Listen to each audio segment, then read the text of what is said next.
Something about Michio Kaku's expression didn't sit right. This wasn't the confident, ever-curious theoretical physicist we were used to seeing on television screens, casually unraveling the mysteries of the cosmos. No. This time, he hesitated. His voice cracked. His gaze lingered too long on a single image behind him. And when he finally spoke, the room, full of elite scientists, journalists, and space historians, froze in absolute silence. The presentation was supposed to explore new data from lunar observation satellites. But what unfolded sent shockwaves through the scientific community and beyond. This wasn't just data. It was a cosmic confession. Something hiding beneath the moon's surface had just rewritten everything we thought we knew.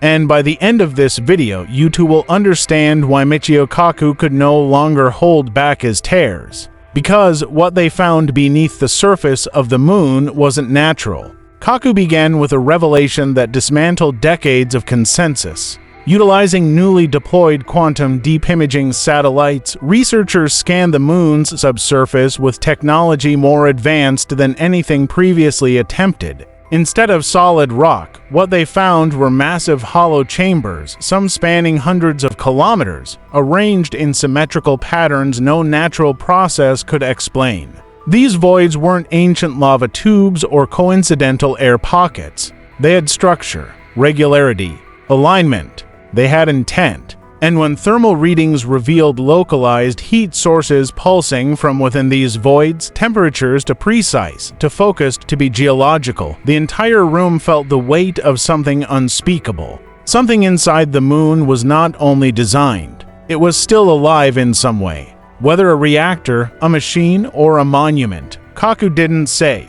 He didn't have to.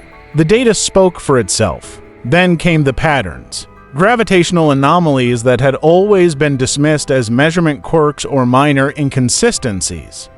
But mapped in high definition, they formed a global grid, crisscrossing from pole to pole, aligning perfectly with the internal cavities and reflective metallic regions uncovered by radar. This was not randomness. It was engineering. Kaku displayed gravitational maps from 3 independent agencies showing this lunar lattice, an invisible skeleton supporting the moon's position with disturbing precision. If this grid was functional ... if it still had power ... then the moon might be maintaining more than just its own orbit. It could be actively influencing Earth, its tidal effects, its axis stability, perhaps even more. The moon, as Kaku hinted, may not be just a satellite but a regulator. And if it was placed, if it was built, then we must ask, by whom? And for what purposes? As he moved from science to mythology, Kaku's voice took on a more solemn tone. He quoted stories of nights without the moon and sky gods descending from it. Until now, we had seen these as poetic metaphor. But layered over the lunar data, the old myths began to feel like warnings. Like fragmented memory, preserved through symbolism. Even lunar eclipses once explained away as astronomical coincidence took on new meaning. The moon's size and distance are so precise that it can perfectly block the sun during an eclipse, a phenomenon unique to Earth. Coincidence, or cosmic engineering for observation or spectacle. The more Kaku revealed, the clearer it became. The moon might not just be influencing Earth's geology, it might have been guiding its consciousness for millennia. The final act was the most chilling. Using subsurface radar and high-frequency tomography, scientists identified reflective materials beneath the moon's crust. Metals unknown to modern science, scattered in geometric arrays that absorbed and redirected radar waves in unnatural ways. These were not natural ores. These were alloys designed for function. When subjected to simulated stress tests in virtual models, these materials behaved like shielding. Like casing materials meant to endure time, pressure, even impacts. Kaku suggested without fully claiming that we might be looking at remnants of an ancient machine. Or worse, a dormant system, waiting to be activated. Moonquakes, those strange seismic echoes recorded since the Apollo missions began to sound less like geological groan and more like movements. Signals. reverberations from something internal. The moon wasn't just mysterious anymore. It was responding. And that meant one thing: something inside it was still listening. One of the most haunting revelations Michio Kaku brought to light wasn't new at all. It had been hidden in plain sight for over 50 years. During the Apollo 12 mission, NASA engineers deliberately crashed the ascent stage of the lunar module in two. The moon's surface was used to measure seismic activity. What they recorded was so outlandish that many ignored it as a technical hiccup. For nearly an hour, the moon rang like a bell. But now that we know more about its internal structure and materials, that data has resurfaced like a long-forgotten warning.